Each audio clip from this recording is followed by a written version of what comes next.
हाँ प्यारे मित्रों,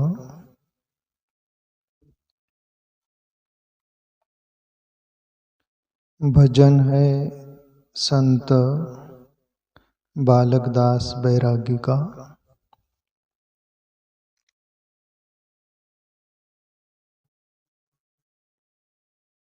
बालक दास बैरागी हमारे जीवन के प्रति प्रेरणाएं करते हैं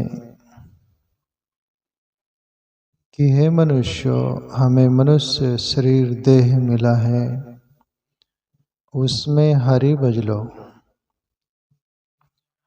वैसे ही दिन प्रतिदिन क्षण एक एक पल बीत रहा है, मिनट घंटा दिन सब कुछ बीत रहा है। वैसे भी तुम अपन जी रहे एक दिन बीत ही जाने वाला है और इस शरीर को पंच तत्वों के हवाले कर देना पड़ेगा और इसमें रहने वाला वो देही, वो आत्मा, वो चला जाएगा। उसके पहले आत्मा का जो मालिक है परमात्मा, वो तुम्हारा अपना है, उसका अनुभव कर लो। इसलिए भजन में उतरो। भजन करते करते ध्यान में प्रवेश होगा और फिर वो परमात्मा का अनुभव हो जा सकता है। इसलिए प्रेरणाएं करते हैं।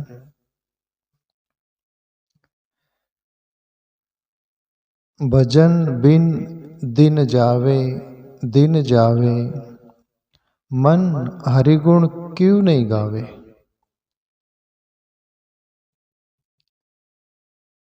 बालकदास बैरागी संत बोल रहे कि भजन बिन दिन जावे, दिन जावे, मन हरिगुण क्यों नहीं गावे। हे मन, ईश्वर के भजन के बिगर एक एक दिन जा रहा है और वैसे ही दिन चले जाएंगे। तेरा जीवन रूपी सूर्यास्त हो जाए उसके पहले जो जीवन तुझे दिया था परमात्मा ने, जैसे कबीर साहब ने साफ सुथरा कर कर परमात्मा को लौटा दे, ज्यों की त्यों पवित्र कर गए, वैसा तू भी लौटा दे सकता है। कबीर साहब का भी एक दुआ याद आता है, जीना थोड़ा ही भला जो हरि सुमरन होए, लाख बरस का जीवन लेके धरे ना कोई। कबीर साहब भी इशारा करते हैं मनुष्य को, हे मानव, जीना थोड़ा ही भला जो हरि सुमरन होए। बोले क्यों ना थोड़े दिन ही तुम जीवो, कोई हर्जा नहीं, जितने भी दिन मिले हैं उतना, वो भी कोई हर्जा नहीं, पर उतना ही जीवन तुम्हारा कीमती रहेगा, वो दिन कीमती रहेंगे जो हरि सुमरन होए। हरि का सुमरन हो जाए, हरि का सुमरन होता हो, उतना ही दिन तुम्हारे लेके जोके में होंगे, वही कीमती होंगे। बाकी कबीर साहब बोले लाख बरस का जीवन लेके धरे ना कोई, फिर तुम लाखों बरस भी जीवो तो वो गिनती में नहीं आएगा। यहाँ पर ये कबीर साहब और संत बैरागी बालकदास जी भजन के प्रति जिक्र कर रहे हैं और भजन के लिए प्रेरणाएं कर रहे, और भजन करोगे वही दिन तुम्हारे गिनती के होगे। उस पर भगवान बुद्ध की एक बात याद आती है, छोटा सा दृष्टांत के रूप में जो हमारे समझ में आए। एक बार भगवान बुद्ध के पास कुछ भक्त लोग आए, ग्रस्त जीवन था, उन भक्तों का पूरा परिवार था, और भगवान बुद्ध के सामने उनके जो शिष्य थे वो भी बैठे हुए हैं, और वो परिवार आकर प्रणाम करते बुद्ध को, और फिर वो आदमी जो था घर का मुखिया, वो परिचय देता है बुद्ध को, बनते ये मेरी माँ है, ये मेरा पिताजी है, सब कुछ बता दिए, पर एक बात बोल रहे हो भक्त कि ये मेरा पिताजी 4 साल का है, जो कि पिताजी 70-75 साल का था। मेरी माँ 2 साल की है, जो कि माँ 60-62-65 साल की होगी। ये मेरी पत्नी 2 महीने की है, ये मेरा बेटा 1 महीने का है। वो अमुक ढमुक पूरे परिवार का सभी का दिन गिनाता है। और प्रभु बुद्ध वो अच्छे से भर गए। वो बोल रहे उस आदमी को, भाई तुम्हारा पिताजी 70-75-80 साल का लगता है, माँ 65-70 के आसपास लगती है, ये तुम्हारी पत्नी लगती है 50-55, जो भी कुछ है, सभी इनकी जो उम्र बताए आपने, तो ये तो पल्ले नहीं पड़ रहा हमारा। वो आदमी बोले कि प्रभु मेरा पिताजी जो है 4 साल से ही भक्ति मार्ग से लगा है, परमात्मा की भक्ति में, बंदगी में, भजन में, ध्यान में, ईश्वर चिंतन में मेरा पिताजी 4 साल से ही लगा हुआ है। इसलिए मेरे पिताजी की भली उम्र 75-80 की हो, कितनी भी हो, पर 4 ही साल का है, परमात्मा के भक्ति मार्ग में लगा है, इसलिए मैं वही दिन गिन रहा हूँ। मेरी माँ 2 साल की है, मेरी माँ को ये भक्ति का रंग चढ़ा मेरे पिताजी की वजह से, तो वो 2 ही साल से ईश्वर भक्ति भजन में, ध्यान में उतरी है, तो इसलिए मेरी माँ की भी उम्र 2 ही साल की। मेरी पत्नी 2-3 महीनों से ही ईश्वर के भक्ति भजन में लगी है, आध्यात्मिक जीवन में, इसलिए मेरी पत्नी की भी उतनी उम्र। मेरे बेटे, वो सभी को जितना परिवार था, सभी का उम्र का तगाजा कम ज्यादा करके बताते। तब बुद्ध अपने शिष्यों से बोले कि इस ग्रस्त व्यक्ति से हमें सबको बोध लेना चाहिए, सीख लेना चाहिए कि जिंदगी में हम ईश्वर की भक्ति की ओर जब से हमारा जीवन मुड़ा, तभी से ही वो गिनती में आएगा। मानना चाहिए, उसके पहले का कि पीछे का जो भी कुछ जीवन है वो गिनती में नहीं आएगा। आज बोध ले लो शिष्यों। तो प्यारे मित्रों, ये बात कबीर साहब भी बोल रहे और संत बालक दास बैरागी भी बोल रहे। कबीर का और दोहा में रिपीटिशन कर दो। जीना थोड़ा ही भला जो हरि सुमरण होए, लाख बरस का जीवन लेके धरे ना कोई, वो कोई गिनती में नहीं आएगा। इसलिए जब जागे तब प्रभात। जैसे हम सुबह जब उठते हैं, चाहे 10 बजे क्यों ना उठे, तभी हमारे लिए सुबह होती, प्रभात होती है। तभी हम मुंह धोएंगे, नहाएंगे, सभी कुछ क्रियाएं करेंगे। जब जागे तब प्रभात। तो कहने का तात्पर्य प्यारे मित्रों, गुरु नानक की भी एक पंक्ति याद आती, जे जुग चारे आर जा और दसुनी हुई, नवा खंडा विची जानिए, नाली चले सब कोई। चंगा नाव रकई के जसु जग कीर्ति ले, जे तिसु नदर ना हुई त बात न पूछे के, सबका जे न एक उदाता, शौकत में बिसर न जई। नानक बोले, प्रभु 4 युग इतनी आयुष्य भी मिल जाए, यदि तेरा भजन के बिगर वो आयुष्य हो, तो वो आयुष्य को धिक्कार है। हे प्रभु 10 युग इतनी भी आयुष्य मिले और तेरी भक्ति और भजन नहीं है, तो वो 10 युग इतनी आयुष्य को भी धिक्कार है। गुरु नानक बोल रहे। नवा खंडा विची चाणिए, 9 खंड के लोग उसके नाम को जानते हो और ईश्वर की भक्ति बंदगी नहीं है, तो धिक्कार है। 9 खंड के लोग चलते हो तुम्हारे साथ भी, तो तुमको धिक्कार है।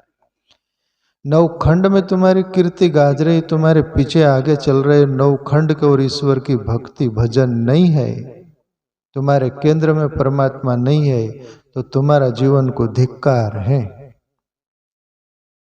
तो यहाँ पर मैं तीनों बात आप ख्याल रख लेना, गुरु नानक भी, कबीर भी और संत बालक दास बैरागी भी। आगे कभी ये बालक दास बैरागी की जो एक एक पंक्ति है उसको हम समझने का प्रयास करिएगा। भजन बिन दिन जावे, मन हरि गुण क्यों नहीं गावे। ये पहली बात, मन जो है ना, मन कभी भी हरि गुण गाना नहीं चाहता। क्यों? वो बचकाने प्रवृत्ति में रहता है। उसको जो कुछ, जैसे बच्चे को जो रास आता है उसमें ही वो खेलना चाहता है, कूदना चाहता है। उसके स्वभाव के विपरीत कुछ नहीं करना चाहता। वैसे ही जैसे पानी डालो तो जिधर उतार हो उधर ही दौड़ता है, ऐसा मन का स्वभाव है। इसलिए वो हरि गुण गाना नहीं चाहता उसमें। क्यों? साधारण आप माला करो, जप करो तो मन बोलता है ये क्या पागलपन लगा है, छोड़ ये की नाम को बार बार वही राम राम राम कृष्ण, जो भी कोई शिव जो भी नाम हो, मन बोलता है फेंक तेरी माला उधर, दत्त तेरे की, भाग जाता है। आपको नींद नहीं आए ना तो भगवान नाम स्मरण करो, नींद आ जाएगी। मन बोलता है ये अपने चलता ही नहीं। मन का स्वभाव के विपरीत है वो। भजन आत्मचिंतन ध्यान करो ना तो वो डुकली मारेगा। वो मन बोलता है सो जाना अच्छा इससे। ये बिल्कुल गलत काम है। अपने स्वभाव के विपरीत, जैसे छोटे बच्चे को ज्ञान ध्यान बताओ तुम, वो बोलता है बाहर में जाए तेरा ज्ञान ध्यान, हमको खेल कूदने दे। ऐसा मन का स्वभाव। इसलिए संत बालक दास बैरागी बड़े प्रेम से बोल रहे, हे मन भजन बिन दिन जावे, मन हरिगुण क्यों नहीं गावे। हे मन एक एक दिन जा रहा है, भजन कर ले। आगे बोले, छीन छीन करता पल पल बीते, पल से घड़ी घट जावे, घड़ी घड़ी करता पहर बदीते, 8 पहर गुल जावे। हे मन एक एक क्षण जा रहा है दिन के, जिंदगी के एक एक पल कम हो रही जिंदगी की, और पल से घड़ी बीत जाए, एक एक घंटा एक एक दिन महीना साल बीत रहा है। हे मन तू हरि बजले। और मन बोलता है नहीं, सुबह यदि हरि भजन करना है, ध्यान करना है, कुछ सत्संग सुनना हो, कुछ वो सज्जन लोग सत्संग सुनते, सुबह भजन सुनते, ऐसा सात्विक वातावरण, मन बोलता है सोना अभी क्या रिकामपन लगाया, काम धंधा है कि नहीं, सो अभी बहुत रात है। और मन की जो मान लिया, वो बोलते हैं ना, उठ जाग मुसाफिर भोर भई, जो सोवत है सो खोवत है, जो जागत है सो पावत है। ब्रह्मानंद बोले उठ जाग मुसाफिर, मन बोलता है सो मुसाफिर।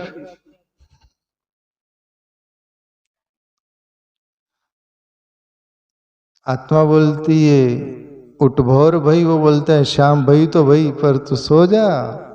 और जो उसकी मान लिए 7 बज जाते, 8 बज जाते, फिर आँख खुलती, आत्मग्लानि से भर जाती। मन बोलता है अपना काम यही है। इसलिए संत बालक दास बैरागी बोल रहे हैं, हे मन छिन छिन करता पल पल बीते, पल से घड़ी घट जावे, घड़ी घड़ी करता पहर बदीते, 8 पहर गुल जावे। 24 घंटे तेरे चल जाते हैं, चले जाते हैं, दिन प्रतिदिन साल प्रति साल, और तेरी जिंदगी के एक एक श्वास कम हो जाती है। फिर भी मन बोलता है कि नहीं नहीं, अपन अजरामर है, जैसे ही मानता है। जैसे कुछ लोग होते बूढ़े हो जाते, वो बोलते कि छोटे बच्चों गई चुप, तुम्हारे से बड़े हैं हम। छोटे बच्चे भी मान लेते, उनको भी नहीं समझता, वो बूढ़े को भी नहीं समझता। पर असल में हकीकत ये है कि बूढ़ा बच्चा हो गया। आप बच्चा अभी उसकी उम्र है, यदि 100 साल जीना है तो ये 70 साल का बूढ़ा बोलता हम बड़े ही तुम्हारे से। अरे बड़े, वो छोटा बच्चा है, उसकी उम्र बाकी है, तेरी गई भैंस पानी में। और वो बोलता है नहीं हम बड़े हैं। ये मन धोखा देता है। ऐसा ही कि अभी जीना बहुत है, कुछ कर गुजर लो, उसको थाली में ही दिखता है, आगे दिखता नहीं। इसलिए मन के नाद में न लगे, मन गड्ढे में ही ले जाता है। मन को बहुत प्रेम से, प्यार से, उसको बहुत देते हुए हरि भजन में लगाए तो एक दिन उसको छंद यदि लग गया तो फिर तो बात बन जाती है।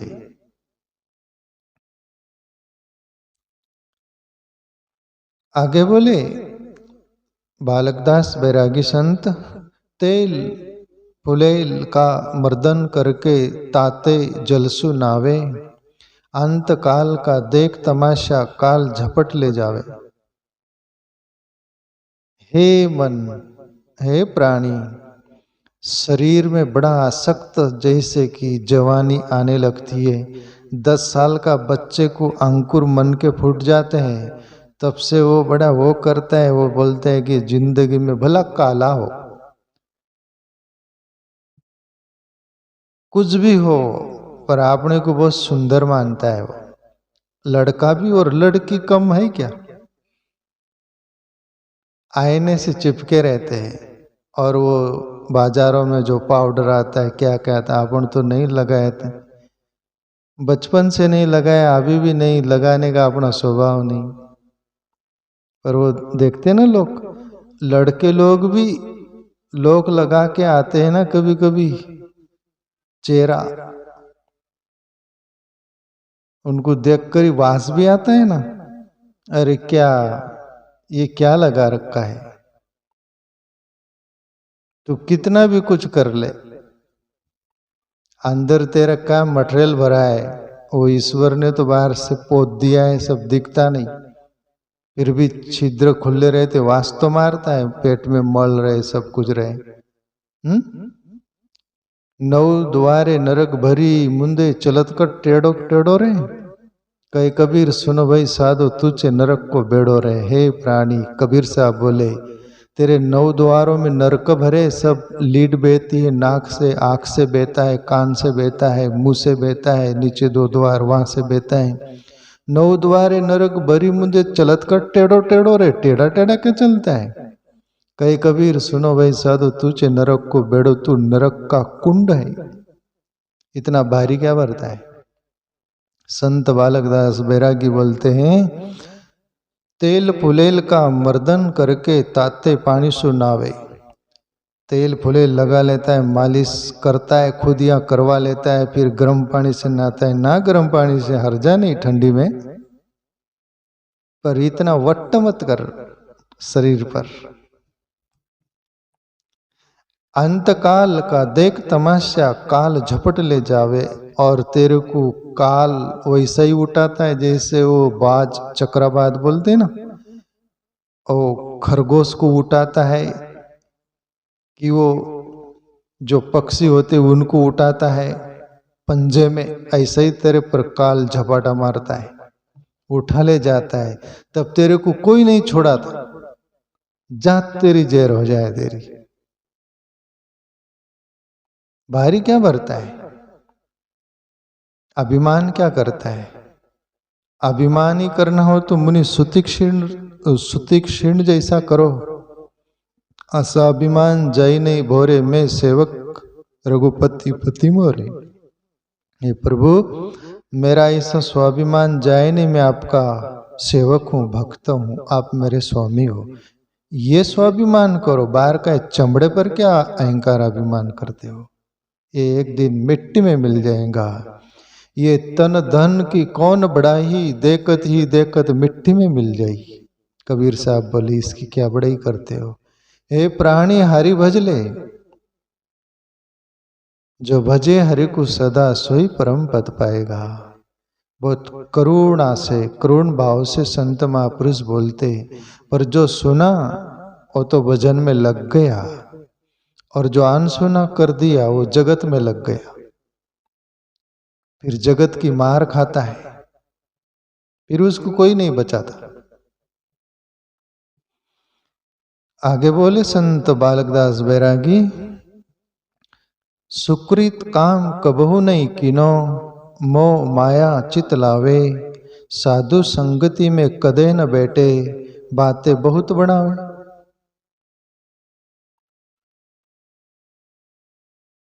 बालकदास बैरागी बोल रही कि हे प्राणी, सुकृत काम कबहू नहीं कीनो। अच्छे काम करने की तेरी दानत तक नहीं, बुरे ही काम करने की तेरी दानत है। बुरे काम में तो खूब रस लेता है, किसी को पूछता नहीं, कूद पड़ता है। भले काम का कोई बोले तो देखेंगे, सोचेंगे, पूछेंगे, फिर देखेंगे। ये मन की चालाकी। और बुरे काम के लिए देखेंगे, सोचेंगे, करेंगे, पूछेंगे, ऐसा कुछ होता है? कूद जाता है।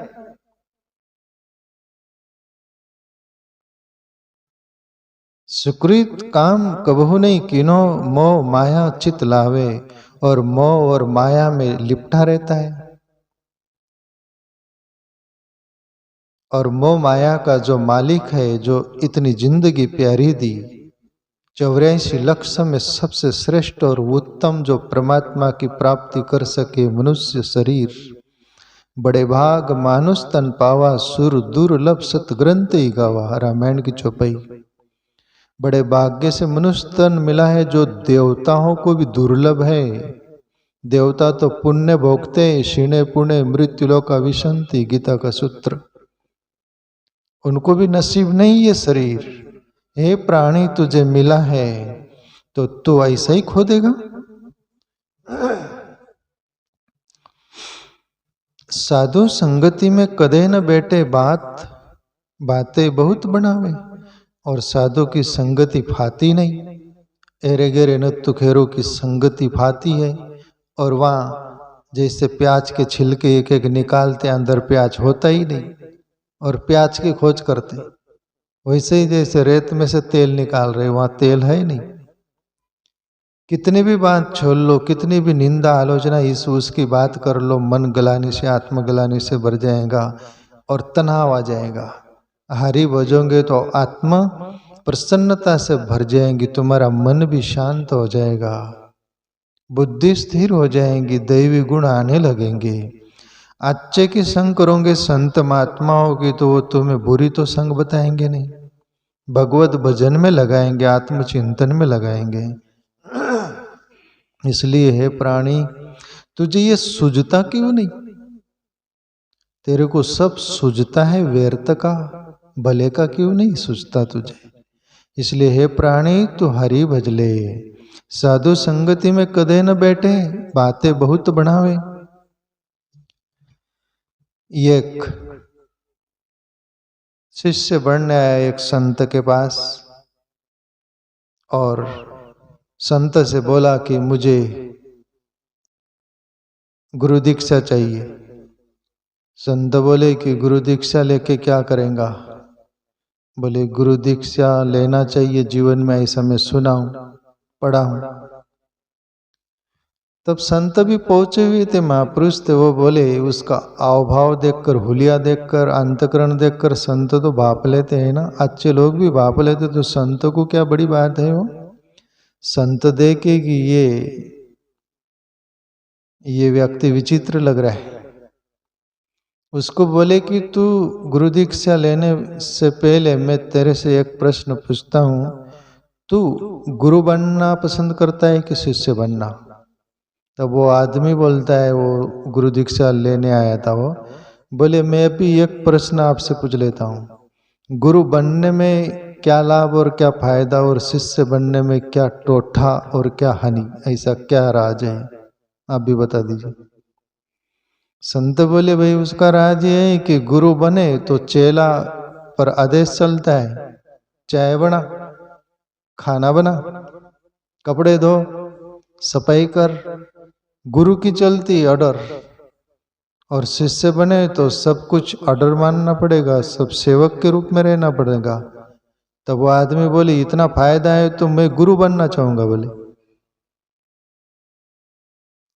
तब वो संत बोले, फिर तो तू जा, तेरे लायक कोई संत होगा, वहां जा। हम संतों के पास भी जाते तो ये धंधा लेकर जाते, ये सोच लेकर जाते हैं, ये हमारी मन की सड़ी गली सोच। तो फिर संत की भी संग यदि मिल जाए तो वहां से भी हम चूक जाते हैं। इसलिए प्यारे मित्रों, सच्चा संत जिसको अपनाता है उसी को आजमाता है, खजाने इन्हीं बहाने लुटाता है। कोई सच्चा संत हो कि परमात्मा हो, कुछ देना चाहता है ना, तो तुम्हारा पात्र भी साफ सुथरा है क्या वो देख लेता है। वो गंदे पात्र में हीरा क्यों डालेगा वो। तो संत की भी संगत करो तो पूरे प्राण से पूरे दिल से करो। आगे बोले संत बालकदास बैरागी, मानुष देही रतन पदारथ बार बार नहीं पावे। बालकदास कहे बैरागी भूलो को समझावे।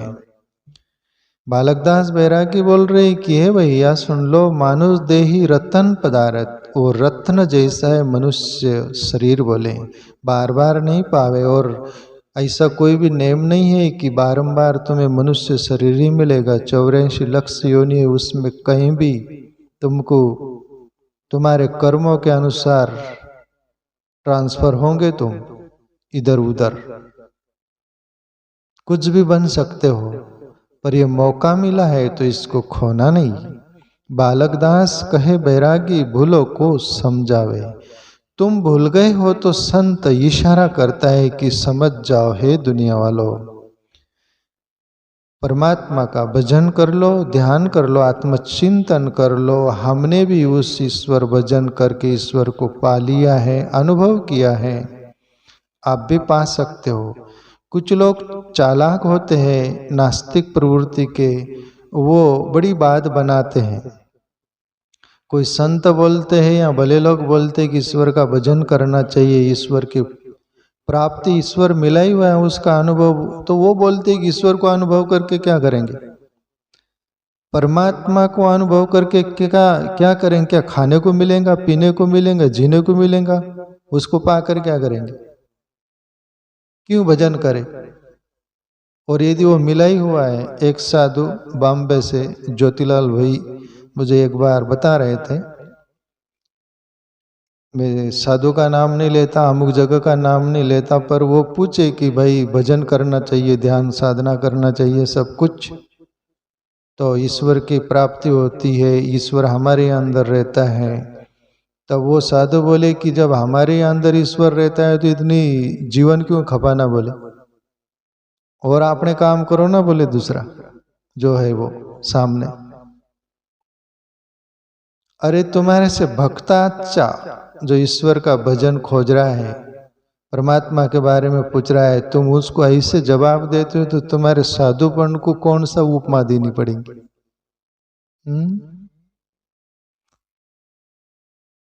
ऐसा है प्यारे मित्रों, तो भजन करिए।